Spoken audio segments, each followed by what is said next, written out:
Hello friends, मैं पुष्पेंद्र पटेल स्वागत करता हूं आप सबका आपके अपने YouTube channel Eklavya academy tech में।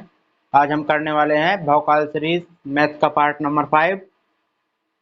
और जो आज हम ऐसे क्वेश्चन लाए हैं जो आप सभी के ऑल कॉम्पिटिटिव एग्जाम के दृष्टिकोण से बहुत ही मोस्ट इम्पोर्टेंट होंगे। तो हम करते हैं पहला होमवर्क का क्वेश्चन जो कि हमने कल दिया था। उम्मीद करते हैं आपने इसका आंसर कमेंट में जरूर दिया होगा। तो हमारा होमवर्क क्वेश्चन क्या था? 6/7, 8/9, 9/10, 7/8। इसमें हमें निकालना है कि सबसे बड़ी भिन्न और सबसे छोटी भिन्न में अंतर निकालना है। तो इस तरह के क्वेश्चन को करने के लिए हम सबसे आपको आसान तरीका बता रहे हैं समझने की कोशिश करना। तो सबसे पहले हम कंपेयर करते हैं इनका। दो विधि बताएंगे, एक तो कंपेयर विधि से और एक होती है परसेंटेज से निकालने का आसान तरीका। ठीक है, हम पहले कंपेयर करके बताएंगे, देखेंगे कौन कितनी बड़ी है कौन छोटी है। तो सबसे पहले हम इनका गुणा क्रॉस मल्टीप्लाई करते हैं। 6 का 6 9 6 54 7 8 56। ठीक है, अब तो इसमें सबसे छोटी कौन हुई? 56 और 54 में से कौन छोटी हुई?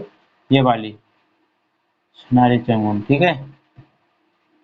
इसके शीर्ष वाला यहाँ पे लिखते हैं और इसके शीर्ष वाला गुणा मल्टीप्लाई यहाँ पे लिखते हैं। ठीक है, अब इसका कंपेयर इससे करेंगे तो 6 × 10 60 आएगा और 7 × 9 करेंगे कितना आ जाएगा?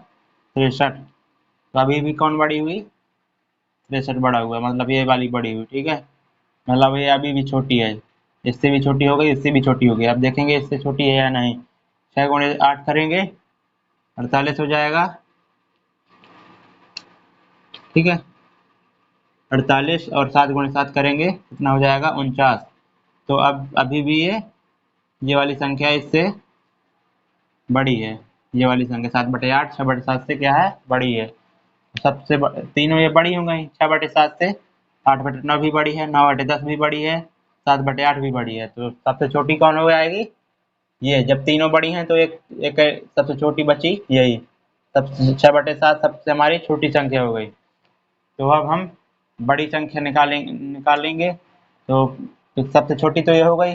अब कंपेयर किनके बीच बचा है कि कौन सबसे बड़ी होगी? इन तीनों के बीच। हम इन तीनों के बीच कंपेयर करेंगे तो 10 8 कितना हो जाएगा? 80 और 9 9 81। तो इससे ये वाली कौन हुई? 80 से 81 ये वाली बड़ी हुई। अभी ये बड़ी हो गई तो इसको हम हटा देंगे, कोई अब इसका काम नहीं है क्योंकि ना तो ये छोटी है ना ही बड़ी है सबसे, ना तो सबसे छोटी है, तो इसको हटा दिया। अब इनके दोनों के बीच कंपेयर करेंगे, क्या आएगा? 9 8 72 और 10 7 70। तो कौन बड़ी हुई? यही 9/10 ही बड़ी हुई, क्योंकि 70 है, ये 72, तो 72 बड़ा है, तो 9/10 वाला बड़ा हुआ और ये छोटी हो गई इससे, तो ये भी कट जाएगी। हमारी सबसे बड़ी संख्या हो गई 9/10 और छोटी संख्या हो गई 6/7। ठीक है, तो हमने ऐसे निकाल लिया कि 9/10 बड़ी हो गई और 6/7 छोटी भिन्न हो गई। ठीक है, अब हम दूसरा तरीका, अभी क्वेश्चन को पूरा नहीं कर रहे हैं, सिर्फ इनको माइनस करना है। अब भिन्न को कैसे पता करें कि छोटी और बड़ी है, कौन छोटी है कौन सबसे बड़ी है? तो उसका हम परसेंटेज से तरीका बताएंगे, जो कि ये सबसे इजी है। परसेंटेज मैथ की 60% मैथ्स यूं ही बना देती है, परसेंटेज इसको अच्छे से आती है।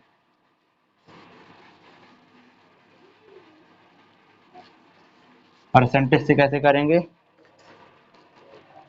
6/7 है, 8/9 है, 9/10 है और 7/8 है। तो परसेंटेज से कैसे करेंगे हम इसको?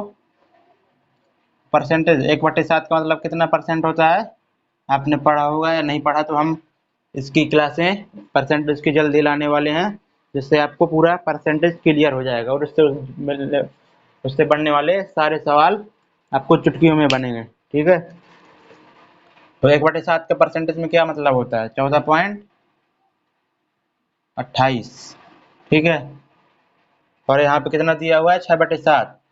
तो 1/7 का 6 से गुणा करेंगे, जब ये 6/7 होगा तो यहाँ पर भी हम 6 का गुणा कर देंगे। अब निकालेंगे 48, 6 दूनी 12, 12 4 16, 6 चौको 24 और कितना आ जाएगा? 6 चौको 24 और 25, 6 2 8, 85.68 आया यहाँ पे। ठीक है, इसका मान कितना आया?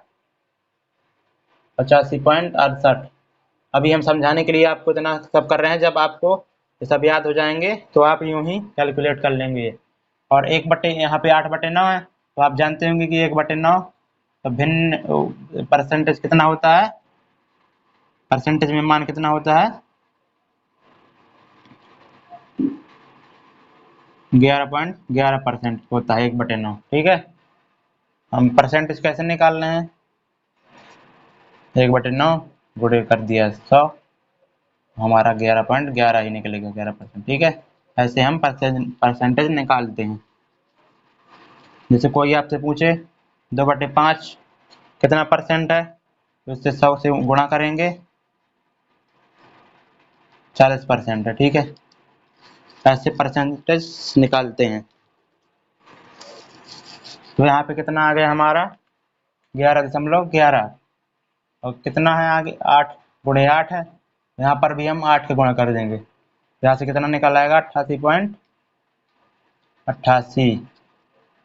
तो इसका मान कितना निकला? 88.88। ठीक है, अब 9/10, 1/10 को आप तो जानते ही होंगे कितना होता है?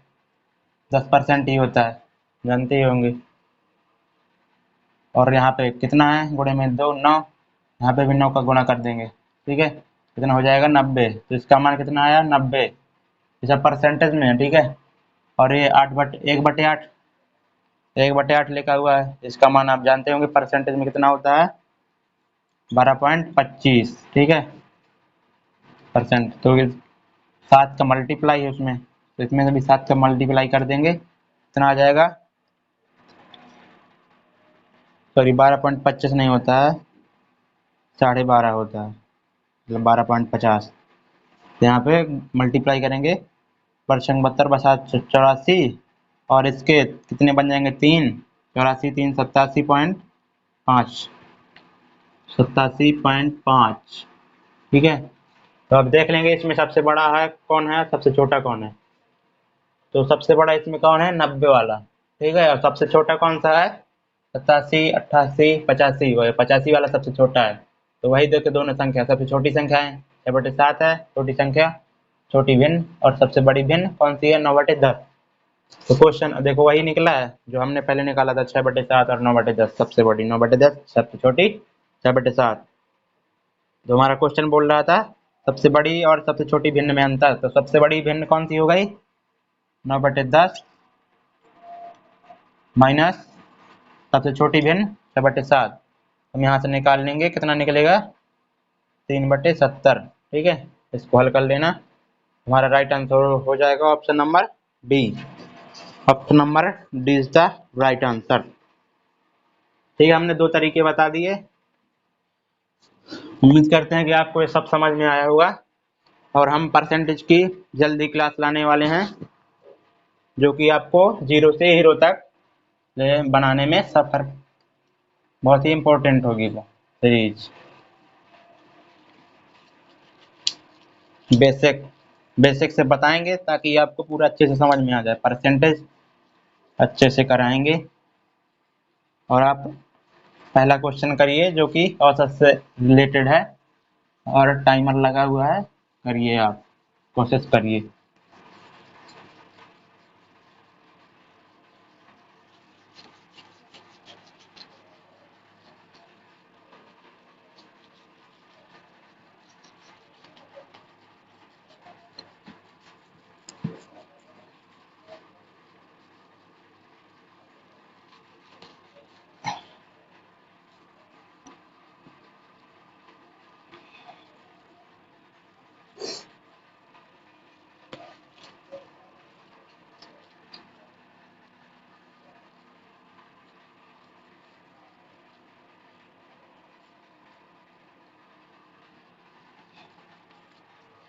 पहला क्वेश्चन है हमारा,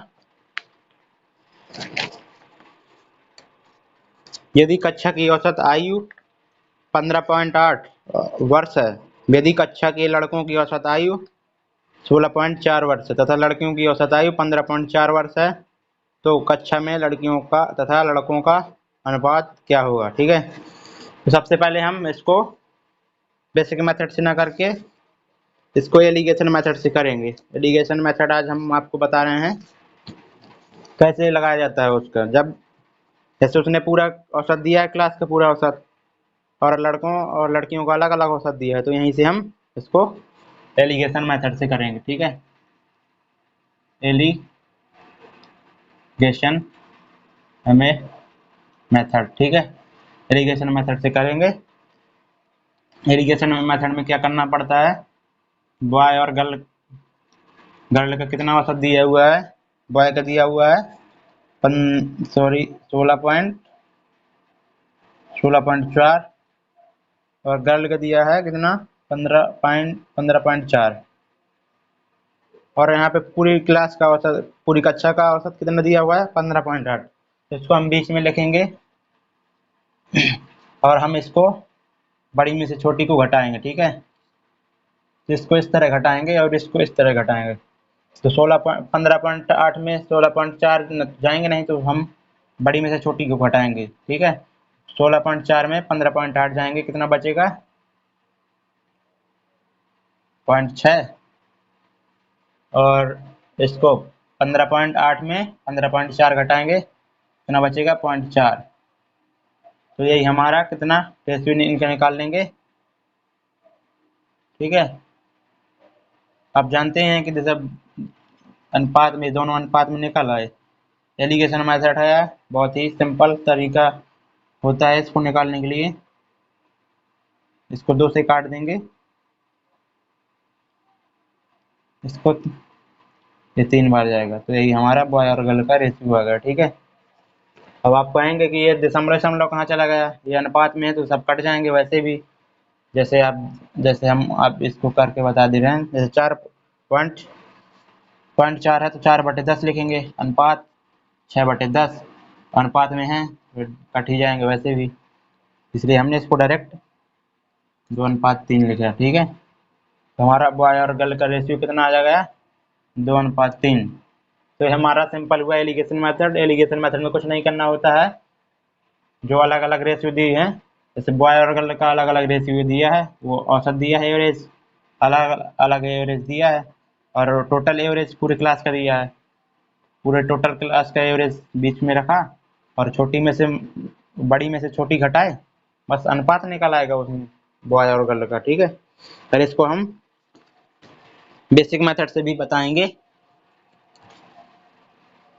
ये तो हुआ एलिगेशन मेथड, जो कि आपको एग्जाम में जब एग्जाम दोगे आप, तो इसी मेथड से ही आपको सुटेबल होगा और टाइम की भी बचत होगी। देखो कितना आसानी से कर दिया, देखना बेसिक मेथड से कैसा क्या होता है, उसमें हम अनुपात मानेंगे।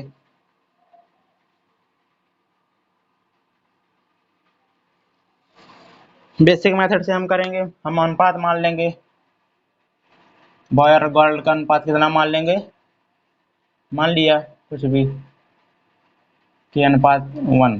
ठीक है, के अनुपात 1 मानना पड़ेगा ताकि एक ही वेरिएबल रहे हमारे पास और हम उसका अनुपात निकाल सकें। तो हम यहीं से अब क्वेश्चन को करेंगे। उसने कक्षा का औसत आयु कितनी वर्ष बोली है, तो कक्षा में कौन है, बॉय और गर्ल है, तो बॉय और गर्ल की संख्या कितनी है के प्लस 1, ये पूरी कक्षा के छात्रों की संख्या हो गई। ठीक है, और एवरेज दिया है उसने 15.8, तो क्या हो गया, इसका मल्टीप्लाई क्यों किया हमने पूरी कक्षा की संख्या का एवरेज से, ताकि हमारी एवरेज का योग निकल आए, वो उनकी आयु का पूरे छात्रों की आयु का योग निकल आए। ठीक है, और ऐसे ही अलग अलग निकाल देंगे। बॉय की संख्या कितनी है के गुणे 16.4 प्लस गर्ल रेशियो कितना है 1 गुणे 15.4। ठीक है, ये दोनों बराबर किस क्यों होंगे, क्योंकि पूरी कक्षा का एवरेज दिया 15.8, ठीक है, और उनकी टोटल संख्या भी इतनी है k+1, और यहाँ पे हमने अलग अलग उनको लिखा है, तो ये दोनों क्या होंगे, बराबर होंगे। अब इसको हम हल कर लेंगे। 15.8 के प्लस 15.8 बराबर, ये कितना हो जाएगा, फिर इसको इस तरफ माइनस ले आएंगे, ठीक है, ये 15.4 को इस तरफ माइनस में ले आएंगे, 15.4 बराबर के इंटू 16.4। चाहते तो इसको इस तरफ भी ले जाते, लेकिन अगले स्टेप में ले जाएंगे। यहाँ से कितना निकलेगा, 0.4 बराबर के 16 इंटू 6,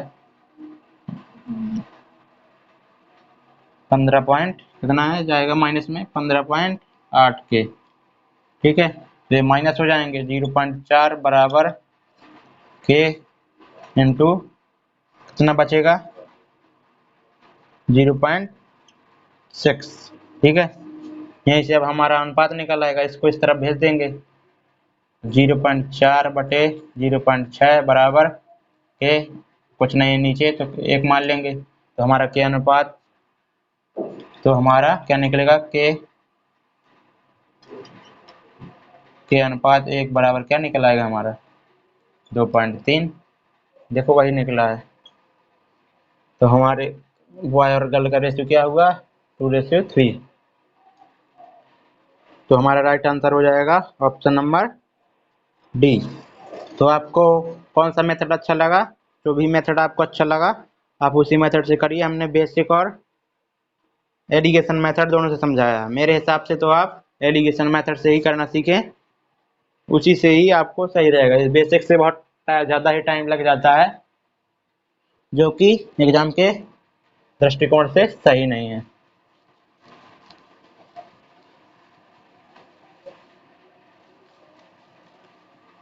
इसमें कुछ नहीं करना, बॉय और गर्ल का योग, संख्याओं का योग का पूरी कक्षा का औसत से गुणा करना है, और उसके बराबर में क्या करना है, बॉय और गर्ल का अलग अलग एवरेज से मल्टीप्लाई करके उनका योग करना है, ठीक है। नेक्स्ट क्वेश्चन करिए। नेक्स्ट क्वेश्चन हमारा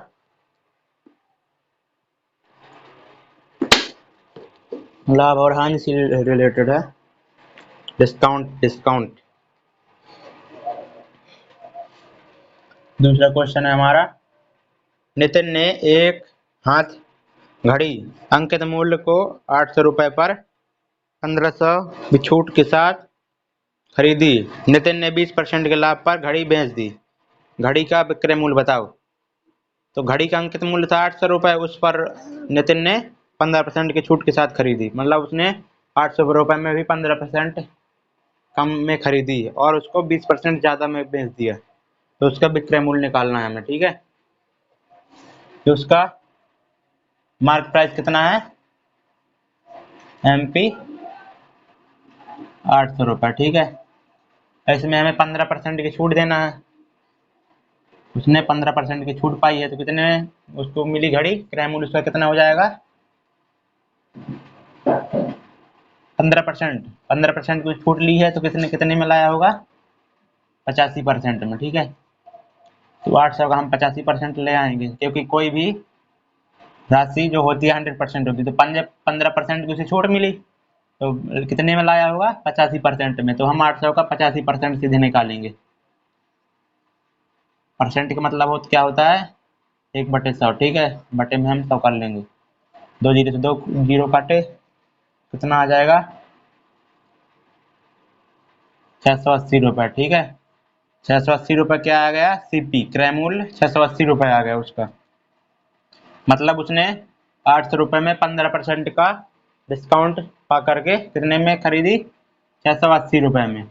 और आगे बोल रहा है वो 20% के लाभ पर घड़ी बेच देता है।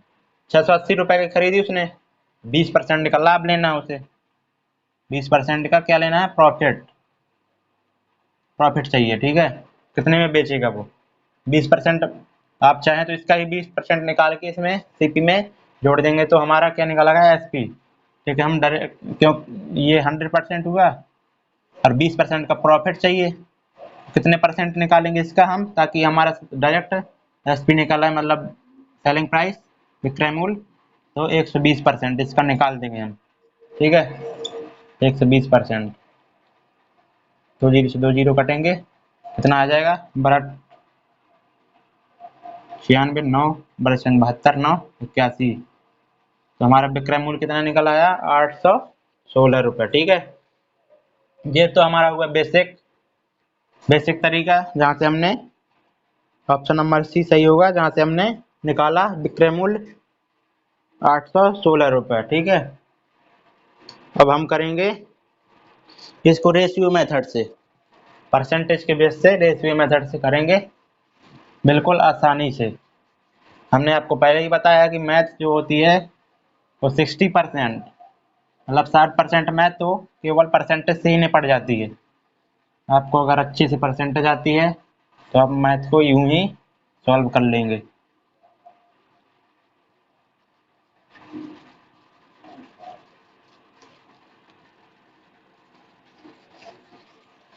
अब हम इसको परसेंटेज से रेशियो में कन्वर्ट करके बता रहे हैं। उसका मार्क प्राइस कितना था 800 रुपये। ठीक है, उसको क्या हुआ 15% की छूट मिली। आप जानते होंगे 15% कितना होता है अनुपात में, 3 बटे कितना होता है 20। ठीक है, 3/20 होता है, क्योंकि 5% बराबर होता है 1/20, तो यहाँ पे 5% ना होगी 15% है, तो यहाँ पर भी 3 का गुणा करें तो 3/20 होगा। ठीक है, 15% बराबर 3/20, इतनी की उसे छूट मिल रही है, मतलब कि जो चीज उसको 20 रुपए में मिल रही थी वो कितने में मिलेगी 3 की छूट के साथ 17 में मिलेगी। ठीक है, तो यहीं से हम करेंगे, 15% की छूट मिल रही है उसको, तो कितने में मिलेगी अब 3 की छूट के साथ 17 में। ठीक है, और आगे उसको 20% का प्रॉफिट भी चाहिए। 20% का प्रॉफिट, 20% कितना होता है हमने पहले भी आपको बताया 1/5 होता है, तो 5 में से एक उसका कितने छूट हो जाएगी, 1 की छूट हो जाएगी, एक रेशियो की, तो कितने में बेचेगा 4 में, तो 5 की चीज वो 4 में बेच, सॉरी प्रॉफिट हो रहा है ना, कौन सा उसको लॉस हो रहा है, प्रॉफिट हो रहा है। प्रॉफिट 5 से 1 में प्रॉफिट होगा, 1 का प्रॉफिट होगा कितना, कितने बेचेगा 6 में, 5 से 6 हो जाएगा। ठीक है, अब सिंपली हम इनका क्या कर लेंगे, मल्टीप्लाई कर लेंगे इनका। 20 पंचे कितना हुआ 100 हुआ, और ये कितना हुआ 102 हुआ। ठीक है, 102 हुआ, तो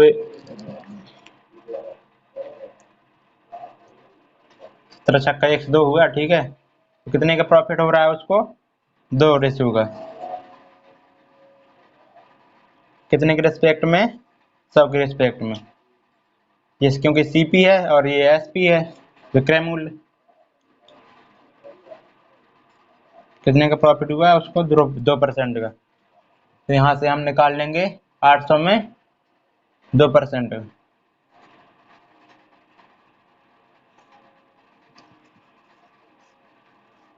कितना निकला हमारा 16, और हमें क्या निकालना था पूरा उसका विक्रय मूल्य, तो 800 का उसका मार्क प्राइस था और 16 हमारा निकला है प्रॉफिट, तो 816 हो जाएगा। तब तक हम इसको इरेज कर रहे हैं। नेक्स्ट क्वेश्चन क्या है हमारा,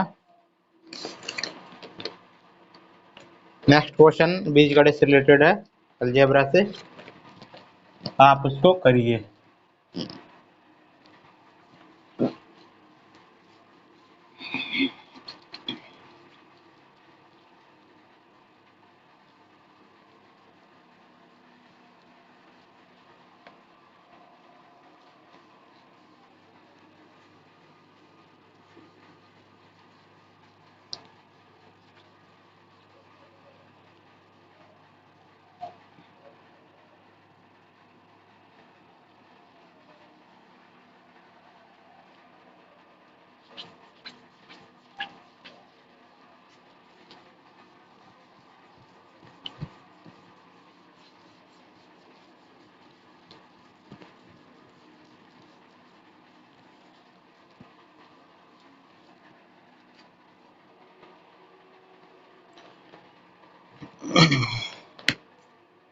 नेक्स्ट क्वेश्चन है हमारा तीसरा, बीजगणित का है। बोल रहा है x प्लस 1 बटे x बराबर कितना है 4। तो हमें क्या निकालना है, x घात 4 प्लस 1 बटे x घात 4 बराबर ज्ञात करना है। ठीक है, तो क्या x घात 4 निकालना है, तो सबसे पहले हम क्या करेंगे, इसका वर्ग करेंगे। फिर जब वर्ग हो जाएगा तो इसके ऊपर भी घात 2 हो जाएगी, इसकी भी घात 2 हो जाएगी। फिर दोबारा नेक्स्ट दूसरी बार हम वर्ग करेंगे तो x घात 4 बटे 1 बटे x घात 4 हमें मिल जाएगा। हम यहाँ पे ये कर देंगे, इसका भी वर्ग कर देंगे। कितना हो जाएगा, a का वर्ग मतलब x का वर्ग बटे b का वर्ग मतलब 1 बटे x का वर्ग हो जाएगा। प्लस कितना होता है 2ab होता है, ab होगा तो ab जब होगा तो x गुणे 1 बटे x होगा, क्या हो जाएगा, ये दोनों कट जाएंगे तो बचेगा क्या, सिर्फ 2। ठीक है, तो इसको हम नहीं लिखेंगे, एक x और 1 बटे x, तो 2 बचेगा। बराबर कितना हो जाएगा 16। तो यहाँ से हमारा कितना निकल आया, एक्स स्क्वायर प्लस 1 बटे x स्क्वायर बराबर कितना निकल आया 16 में जो जाएंगे तो 14 बचेगा। ठीक है, अब हम नेक्स्ट टाइम इसका वर्ग कर देंगे तो हमारा कितना इतना निकल आएगा, x घात 4 प्लस 1 बटे x घात 4 बराबर, सॉरी अभी अभी ये तो बचा है ना, बराबर 2। यहाँ पे भी सेम है दोनों, ये भी कट जाएंगे 2ab, यहाँ पे मल्टीप्लाई करने का कोई मतलब नहीं क्योंकि ये दोनों कट जाएंगे, आएगा एक ही। बराबर कितना हो जाएगा 14 का वर्ग 196। तो एक्स घात 4 प्लस 1 बटे x घात 4 बराबर माइनस में 2 जाएगा तो 194। तो हमारा राइट आंसर हो जाएगा ऑप्शन नंबर सी। और इस तरह के क्वेश्चन बीजगणित के एग्जामिनर जरूर देता ही देता है, और इसका शॉर्ट तरीका भी आप जान लीजिए। कुछ नहीं करना, देखो हम बता रहे हैं, जब भी आपको सेम संख्या, जैसे x है तो यहाँ भी x है, जैसे यहाँ पे अगर x यहाँ पे 2x होती, यहाँ पे जैसे 2x है तो यहाँ भी 2x होता, बराबर में कुछ भी होता 2 होता जैसे। ठीक है, हमसे पूछता है वो 8x sorry 4x square plus 1 बटे 4x स्क्वायर बराबर कितना होगा। तो कुछ नहीं हम करते, इसका सिर्फ वर्क करके क्या करते थे, -2 करते थे, क्योंकि ये वाला जो प्लस में आता है तो सीधे माइनस में जाता है। देखो यहाँ पर भी +2 आया था तो माइनस में गया था 16 का। ठीक है, वर्क करने के बाद 4 चौको 16 -2 हुआ 14 बचा।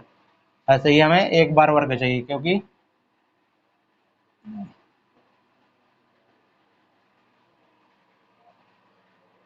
यही है ना। ठीक है, इसका एक बार वर्क करेंगे तो दो 2x का वर्ग कितना हो जाएगा 4x स्क्वायर प्लस 1 बटे 4x स्क्वायर। ठीक है, तो 2 का वर्ग कितना हो जाएगा हमारा 4 हो जाएगा, और उसमें बचता है केवल 2, -2 कर देंगे, बस ये आंसर आ जाएगा हमारा 2। ठीक है, इसका भी राइट आंसर हो जाएगा 2। तो हमारा इस तरह करेंगे तो हमारा राइट आंसर आ जाएगा option number C. Next question है इन्वेस्टमेंट से रिलेटेड है क्वेश्चन, निवेश से। क्लास लंबी हो रही है पर हम आपको अच्छी तरह से समझा रहे हैं ताकि ये क्वेश्चन दोबारा आ जाए तो आप इनको अच्छे से कर सकें। ठीक है,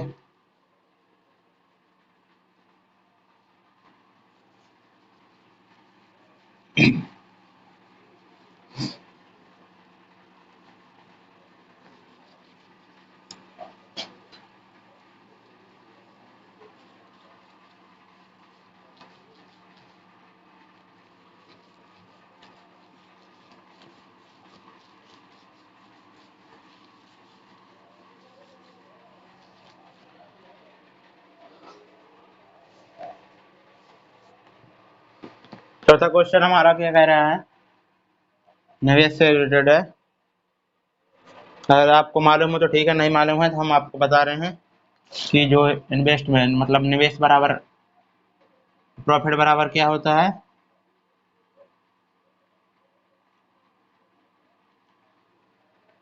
इन्वेस्टमेंट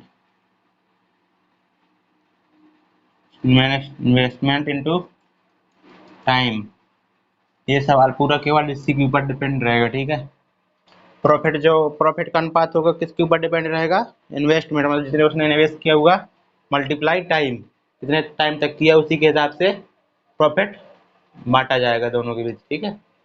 कितने भी पार्टनर हो सकते हैं, 2 हो सकते हैं, 3 भी हो सकते हैं, कितने भी पार्टनर हो सकते हैं बिजनेस में, ठीक है। तो अब हम क्वेश्चन पढ़ेंगे। ये क्वेश्चन इसी सूत्र पर, फार्मूले पर डिपेंड है पूरा। बोला रोमा 80,000 रुपये निवेश करके एक ब्यूटी पार्लर खोलती है तथा कुछ माह बाद सोमा भी उसके व्यवसाय में 75,000 रुपये निवेश करके शामिल हो जाती है। यदि वर्ष के अंत में वे दोनों 8:5 के अनुपात में लाभ को बांटती हैं तो सोमा कितने माह बाद व्यवसाय में शामिल होगी, ठीक है। यहाँ पे देखो प्रॉफिट का अनुपात उसने बाद में बांटा है कितना, 8:5 के अनुपात में। पहले हम रोमा लिखेंगे, रोमा, और आगे आगे कौन सी आती है? सोमा।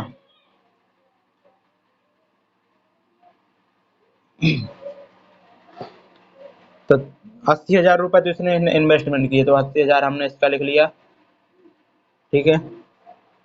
तथा 8 कुछ माह के बाद सोमा भी उस दिशा में निवेश करके शामिल हो जाती है। यदि वर्ष के अंत में मतलब 12 महीने में, तो कुछ महीने बाद तो ये 75,000 रुपये तो सोमा ने भी इन्वेस्टमेंट किए कुछ माह के बाद, अभी मालूम नहीं कितने माह के बाद, ठीक है। अंत में वे दोनों 8% और 8.5 के अनुपात में लाभ को बांटती हैं। इसका प्रॉफिट हुआ 8%, 8, और इसका हुआ 5:5, ठीक है। इसका रोमा का प्रॉफिट हुआ 8:5, 8 रेशियो, और सोमा का हुआ 5:5, ठीक है।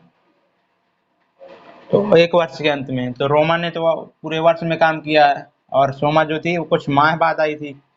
हमने माना वो कितने समय तक काम किया उसने, x समय तक काम किया, ठीक है। हम यहाँ से इसका रेशियो निकालेंगे तो 3 जीरो से 3 जीरो जाएंगे, ठीक है। 3 से काटेंगे 25 बार जाएगा, 3 से काटेंगे 4 बार जाएगा, ठीक है। 5 से काट देंगे तो 5, और 5 से काटेंगे 16 आ जाएगा, ठीक है। 16 से कुछ 64, अनुपात कितना आ जाएगा? 5x। हमने आपको बताया था प्रॉफिट बराबर क्या होता है? इन्वेस्टमेंट इनटू टाइम, ठीक है। तो हमें प्रॉफिट तो उसने दिया 8:5, और हमें टाइम निकालना है, तो टाइम कैसे निकालेंगे? टाइम बराबर क्या हो जाएगा? Profit upon investment. तो इन्वेस्टमेंट का हमारा रेशियो कितना हुआ? 64:5x, ठीक है।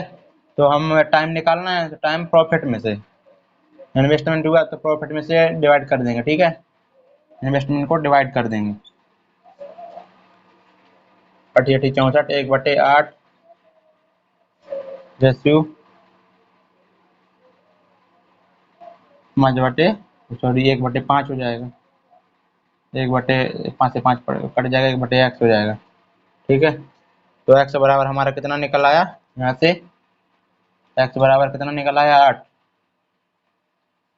मतलब कि उसने कितने महीने तक काम किया? x मतलब 8 महीने तक उसने काम किया, ठीक है। 8 महीने तक। क्वेश्चन ने क्या पूछा है? तो सोमा कितने माह बाद व्यवसाय में शामिल हुई? तो उसने 8 माह तक काम किया, और कितने माह का प्रॉफिट निकाला गया है? 12 महीने का। तो 8 माह तक उसने काम किया, तो कितने माह के बाद शामिल होगी? 4 माह के बाद, ठीक है। तो 4 माह, सोमा 4 माह के बाद शामिल हो जाएगी, तभी तो वो 8 महीने काम करेगी। जब 4 महीने की रोमा थी जो, वो उसने 12 महीने काम किया, और जब रोमा ने शुरुआत किया निवेश किया, तो उसने 8, रोमा ने तो 12 महीने किया, सोमा ने कितने महीने किया? 8 महीने काम किया। कितने महीने बाद उसको इन्वेस्टमेंट करना पड़ेगा सोमा को? 4 महीने बाद, तभी तो वो 8 महीने काम किया। किसने?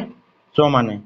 तो हमारा राइट आंसर हो जाएगा ऑप्शन नंबर बी, 4 माह। क्वेश्चन ने अगर ये पूछा होता इस उमा ने कितने माह तक काम किया, मतलब निवेश किया, कितने माह तक उसने निवेश किया, तो 8 माह तक उसने निवेश रखा, अपना निवेश में रखा अपना राशि, ठीक है। और उसने पूछा है कि कितने माह बाद व्यवसाय में शामिल हुई, तो उसने 8 माह तक निवेश किया है, तो उसने कितने माह के बाद निवेश किया होगा, 4 माह के बाद, तभी उसने रोमा ने 12 माह तक काम किया था, इसलिए निकल आएगा हमारा 4 माह राइट आंसर हो जाएगा। अब हम नेक्स्ट क्वेश्चन करेंगे। उम्मीद करते हैं कि आपको अच्छे से समझ में आया होगा। ये केवल उसी फॉर्मूले पर डिपेंड है, प्रॉफिट बराबर equal to investment into time. तो यहाँ से हमें टाइम निकालना था, टाइम हो जाएगा प्रॉफिट डिवाइड बाय इन्वेस्टमेंट, ठीक है।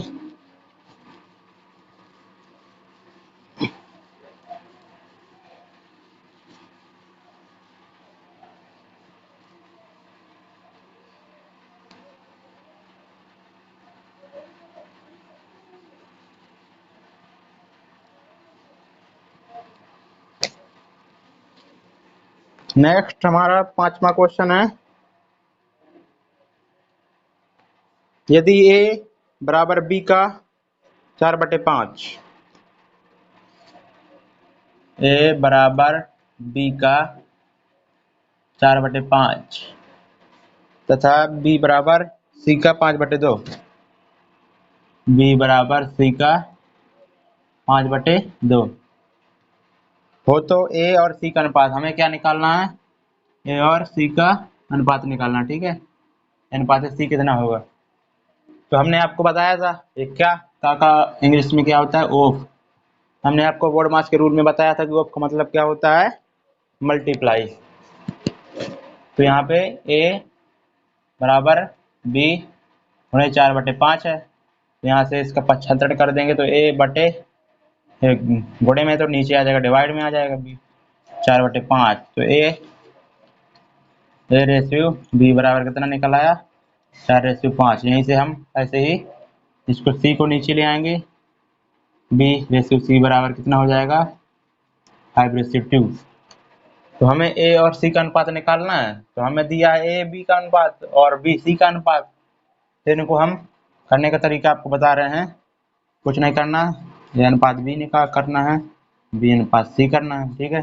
ए अनुपात बी कितना दिया है 4/4/5 और बी अनुपात सी कितना दिया है 5/2, तो उसको यहाँ से लिखेंगे नीचे से, ठीक है, 5/2।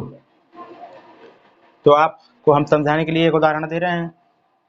यहाँ पे कोई घर बना है, जैसे बगल में खाली जगह है, तो कचरा कौन डालेगा, यही 5 दे डालेगा। तो यहाँ पे हम ये पास वाली जगह में है तो 5 लिख देंगे, ठीक है। इसके पास इस वाले 5 के पास वाली जगह खाली है, ये 5 वाला ही यहाँ पे डालेगा कचरा, तो यहाँ पर भी 5 आ जाएगा, ठीक है।